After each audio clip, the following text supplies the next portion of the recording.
Halo semuanya, maaf ya kengaretan Mimin. Saudara Mimin mau nikahan nih, ya jadinya 3 sampai 4 minggu ke depan ada keterlambatan upload gitu. Jadi harap maklum.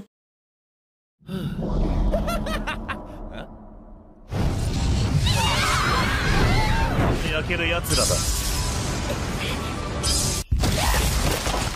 加減しても知れるもの。格が違う相手には怯え。どうして？お前にできること。まがいものだ。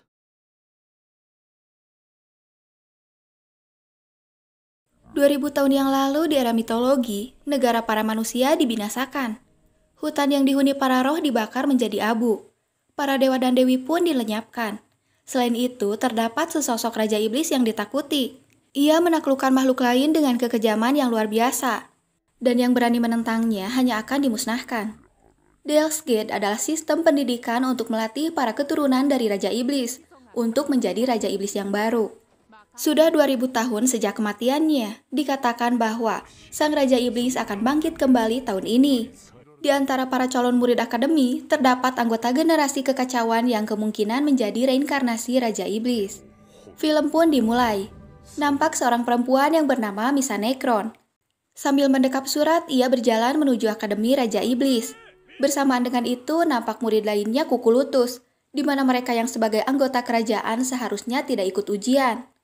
Misha tidak sengaja kadupak siswa tadi, sampai akhirnya ia menjatuhkan surat dari walinya itu. Tiba-tiba seorang pria yang bernama Anos Volligod membawakan surat yang terjatuh dan lalu memberikannya kepada Misha. Kedua orang tua Anos dan wali Misha nampak berteriak memberikan semangat. Saat akan masuk, mereka dihadang seorang murid angkuh yang bernama Jepes. Tidak disangka, Anos dan Misha melewatinya begitu saja. Merasa kesal, Jepes pun berteriak, "Hei, aku sedang membicarakanmu. Maaf saja, saking kecilnya energi sihirmu, aku jadi tak menyadari keberadaanmu," ucap Anos. Dengan emosi yang memuncak, Jepes meminta Anos berlutut kepadanya jika ingin diampuni.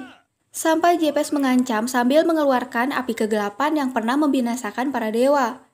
Tidak disangka, hanya dengan satu tiupan, kekuatan Jepes padam begitu saja.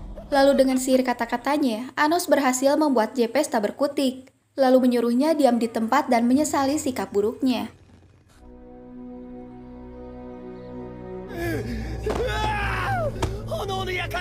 Beberapa saat kemudian, ujian praktik kemampuan akan segera dimulai.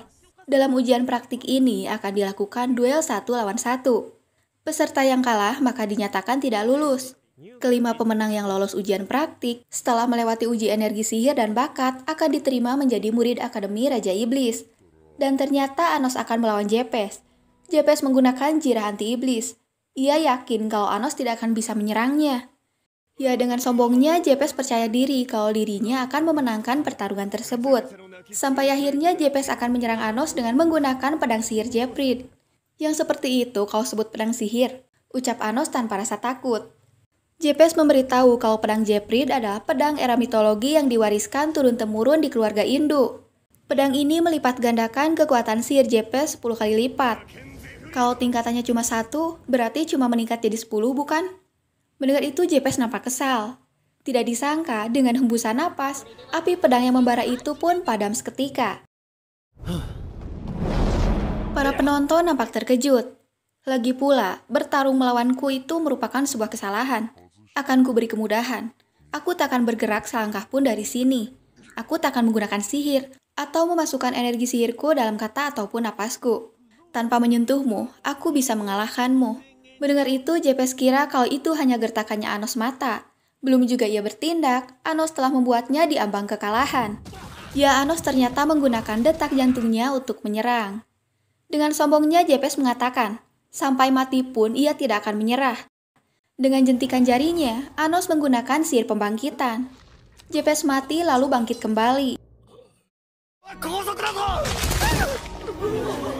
Setelah berkali-kali Anos lakukan, akhirnya Jepes bersujud mengakui kalau dirinya kalah. Beberapa saat kemudian, pengukuran kekuatan sihir akan dimulai. 126, 98, lalu 218. Kini bagian Misha. Tidak disangka, ia mendapat nilai sebanyak 100.246. Saat bagian Anos, ia malah mendapatkan 0, dan kristal pun hancur. Ya ternyata itu karena energi sihir Anos yang saking kuatnya. Setelah itu mereka mengikuti pengujian bakat. Di pengujian tersebut, mereka akan dihadapkan dengan Raja Iblis Tirani dan pengetahuan para siswa mengenainya akan diuji. Saat pertanyaan pertama, Anos menjawab kalau Raja Iblis pendiri bernama Anos Voligord. Ya, sesi tanya jawab berlangsung sebagaimana mestinya. Hari pun mulai sore. Anos mengajak Misa untuk merayakan kelulusan di rumahnya. Mereka pun pergi ke rumah Anos dengan menggunakan gatomnya Anos, sebuah sihir teleportasi, sihir yang hilang semenjak era mitologi. Sang ibu nampak bahagia mengetahui Anos lulus. Ia tidak menyangka Anos akan lulus sebulan setelah lahir. Ia takjub akan putranya yang secerdas itu.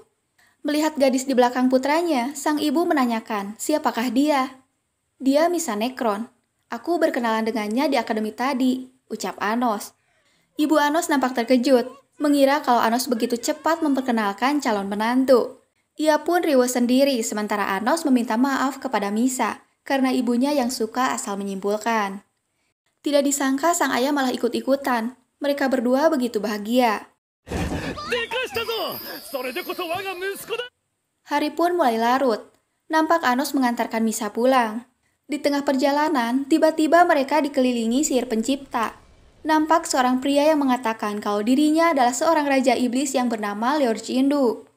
Di Dells Gate hanya punya sedikit kekuatan, darah campuran takkan bisa mengalahkan keluarga kerajaan. Persiapkan dirimu, kakakku jauh lebih kuat dariku, kata Jepes yang nampak gede kawani karena ada kakaknya. Jangan bicara lagi, pecundang pembawa aib. Keluarga Indu tak membutuhkan orang lemah yang kalah secara menyedihkan, kata Leorch yang lalu menyiapkan Jepes adiknya. Leorch yakin kalau Anos akan segera ia kalahkan, di mana ia yang bergen darah murni mewarisi kebangsawanan dari Raja Iblis yang kejam. Mendengar itu, Anos mengatakan kalau Raja Iblis adalah seseorang yang menaklukkan segalanya dengan kekuatan sendiri. Merasa terhina, Leorch menyuruh bawahannya untuk menyerang Anos dengan menggunakan sihir. Dengan sebuah kalimat dan sorot matanya, Anos bisa membuat sihir mereka kehilangan kendali. Ia pun menyuruh mereka untuk segera mengendalikan sihirnya tersebut sebelum meledak. Ternyata mereka tidak bisa. Ledakan pun tidak dapat dielakkan. Leorch masih geram. Sambil mengancam, ia menggunakan sihir asal mula. Tidak disangka, sihir besar itu tidaklah mempan. Kau barusan meminjam energi sihir besar dari seseorang yang punya hubungan sangat dekat denganmu. Dan 2000 tahun yang lalu telah membunuh para dewa seorang diri. Sihir asal mula takkan mempan pada asal mula itu sendiri. Ya, Lorch nggak nyadar sih kalau Anos adalah reinkarnasi Raja Iblis yang sebenarnya. Igram, ucap Anos menggunakan sihir yang membangkitkan seseorang yang telah mati menjadi zombie. Ya, Anos membangkitkan Jepes menjadi zombie. Saat itu juga, Jepes mengamuk kepada kakaknya yang telah membunuh dirinya. Zombie memiliki energi sihir yang menghancurkan. Sebagai gantinya, ia akan dipenuhi kebencian karena sudah dibunuh. Ia tersiksa oleh rasa sakit yang takkan bisa disembuhkan. Anos menyuruh Lorch mengakui Jepes sebagai adiknya dan menggabungkan kekuatan mereka untuk menghadapinya. Ya, nampaknya Lorch tidak mau mengakui Jepes. Jepes berjalan perlahan menghampiri kakaknya itu. Lorch terpojok. Panggillah nama adikmu, ucap Anos melihat Jepes yang akan menyerang Lorch. Akhirnya, Lorch pun memanggil Jepes, nama adiknya tersebut. Dengan kekuatannya, Anos meleburkan benteng yang mengelilingi.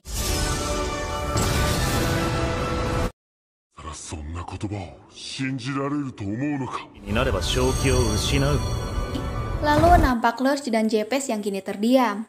Sepertinya para keturunanku menjadi sangat lemah dalam 2000 tahun ini, ucap Anos. Saat diminta datang kembali setelah mereka kuat, Jepes menjawab kalau dirinya tak sudi menghadapi Anos lagi yang seperti monster. Sementara Lorch menanyakan, siapakah Anos yang sebenarnya? Lantas saat itu juga Anos mengatakan kalau dirinya adalah sang Raja Iblis yang kejam, Anos Voligord. Anos Voligord da. まったく世話の焼ける奴らだ。